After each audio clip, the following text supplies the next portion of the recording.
नमस्कार, मैं राकेश मैथमेटिक्स से राकेश सर आपको इस चैनल पर हार्दिक स्वागत और अभिनंदन करता हूं। बच्चों, आप देख रहे हैं क्लास 10वीं एनसीईआरटी पाठ्यक्रम पर आधारित पाठ 3 दो चर वाले रैखिक समीकरण।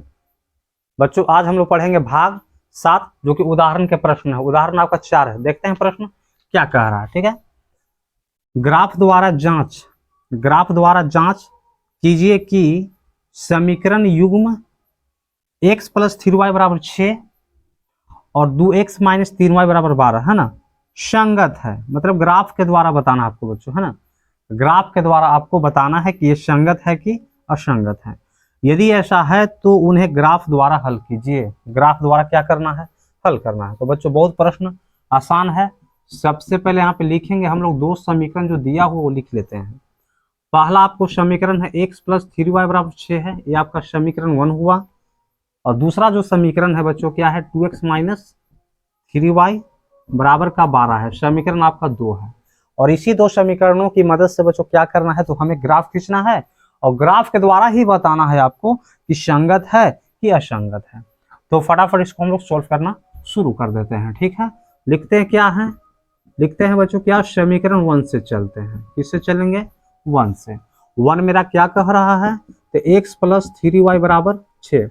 जैसा कि आप सभी जानते ही हैं कि सबसे पहले x, 0 रखेंगे। आप रखने के लिए कुछ भी रख सकते हैं, लेकिन सबसे आसान तरीका बच्चों क्या होता है कि x का मान 0 ही रखिए। तो y का मान आएगा, y का मान 0 तो x का मान आएगा। चलिए x का मान 0, चलिए x है तो 0 रख दिए, प्लस है 3 का 3y है और बराबर क्या है? 6 है। तो 0 में अगर हम 3y जोड़ेंगे तो क्या होगा? 3y होगा और 6 इधर है। और जो y को बाहर करेंगे तो 3 गुना में है, तो बराबर से इधर जाएगा तो क्या हो जाएगा? भाग में। 3 से 6 कट गया बच्चों, कितना बार में? तो 2 बार में आपका कट गया। x का मान समीकरण 1 में ही है ना, x का मान 0 रखे थे तो y का मान आया। अब बच्चों क्या करते हैं कि y का मान हम 0 रखते हैं समीकरण 1 में ही। क्या है? x + 3y = क्या है? 6 है। चलिए x का x हो गया, प्लस है तो प्लस, 3 का 3 है, y का मान क्या रखना है? 0, तो 0 हम रख दिए।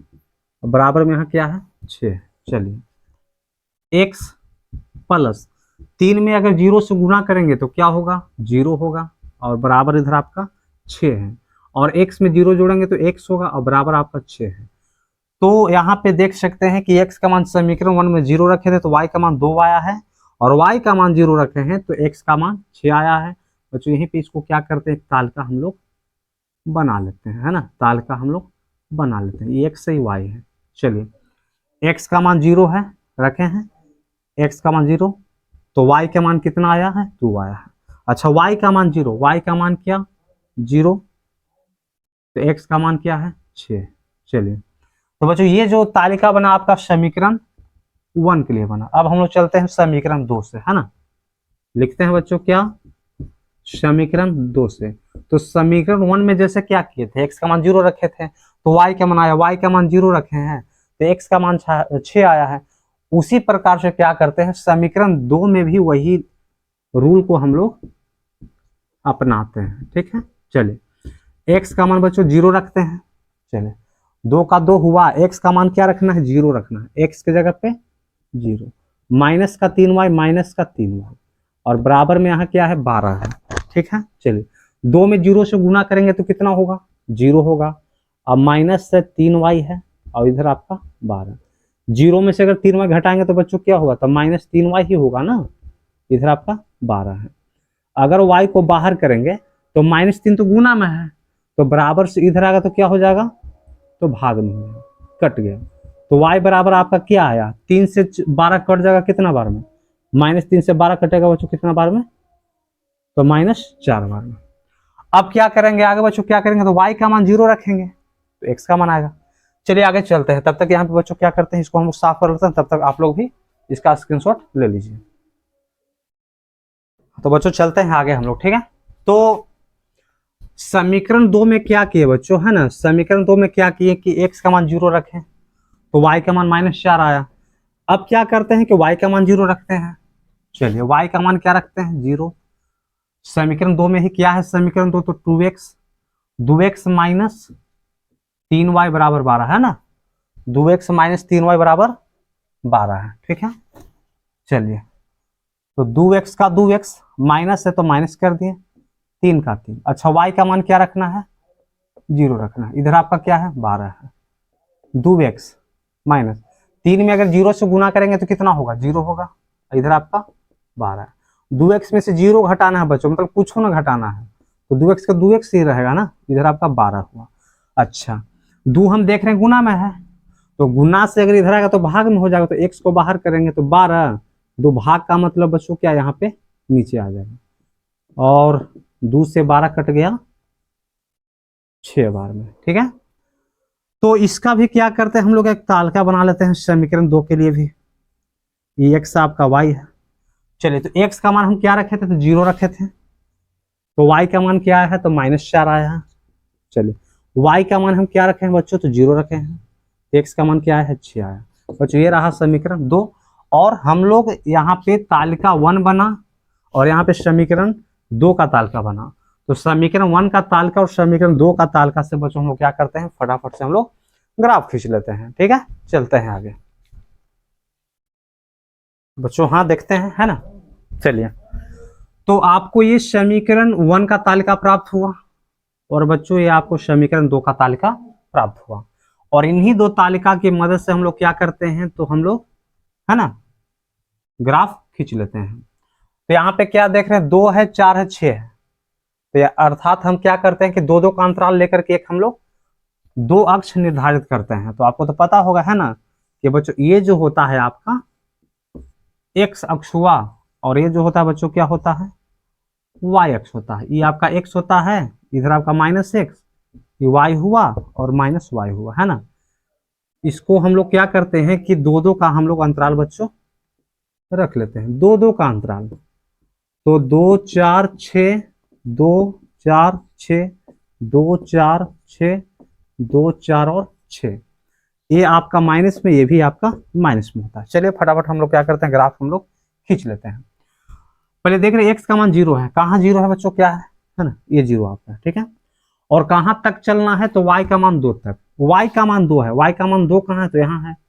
0 से लेकर के 2 तक, अर्थात 0 से 2 बिंदु जो बना बच्चों, ये बना 0 से लेकर के 2 तक, ये बिंदु बना, 0 से 2 हुआ। आगे चलते हैं, y का मान 0, तो y का मान 0 ये है, और x का मान क्या है, 6 है।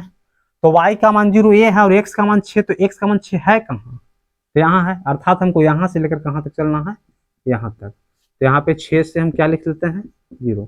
जहाँ पे x का मान 6 है और y का मान क्या है, 0 है। चलिए तो ये बिंदु बना और ये बिंदु बना, और दोनों बिंदुओं को क्या करना है बच्चों, इसको मिला देना है, मिला दिए, ठीक है। तो बच्चों ये जो तालिका बना किसका बना, सॉरी ये बच्चों क्या, ये जो आलेख बना समीकरण 1 का आलेख बना।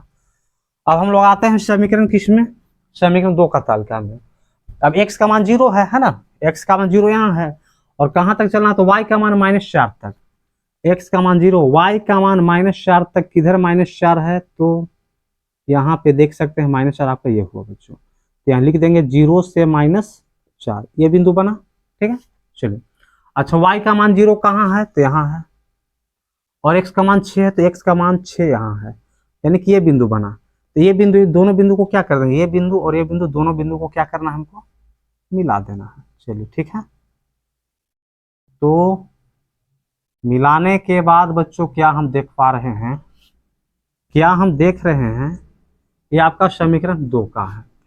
अब हम देख रहे हैं कि समीकरण 1 का, इस समीकरण 1 का जो आलेख खींचा, इसका भी एक 6 से 0 आया है बिंदु, और इस समीकरण 2 का जो आलेख बना है, इसका भी एक बिंदु 6 से 0 आया है। तो हम यहाँ पे लिखेंगे क्या बच्चों, कि हम क्या लिखेंगे, कि हम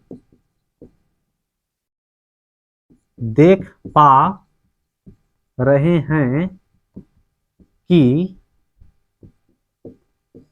समीकरण 1 और 2 का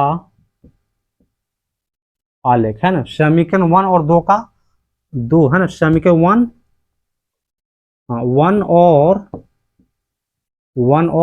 2 का, 2 आलेख का, है ना, समीकरण 1 और 2 आलेख का उभयनिष्ठ बिंदु, है ना, उभयनिष्ठ बिंदु, उभयनिष्ठ बिंदु क्या है, उभयनिष्ठ बिंदु 6 से 0 है। 6 से क्या है 0 है। उभयनिष्ठ का मतलब बच्चों क्या होता है? उभयनिष्ठ का मतलब होता है कि समीकरण 1 में है ना, समीकरण 1 का जो आलेख बना है इसमें भी एक बिंदु 6 से 0 है, और समीकरण 2 का जो आलेख बना है इसका भी बिंदु 6 से क्या है 0 है। अतः बच्चों यह संगत है। अतः यह क्या है? संगत है ना।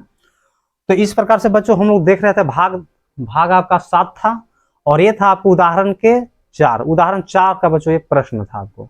तो बच्चों आज की वीडियो में इतना ही, तो मिलते हैं अगले वीडियो में। तो जुड़े रहे राकेश मैथमेटिक्स के साथ, तब तक के लिए धन्यवाद। आपका दिन शुभ हो।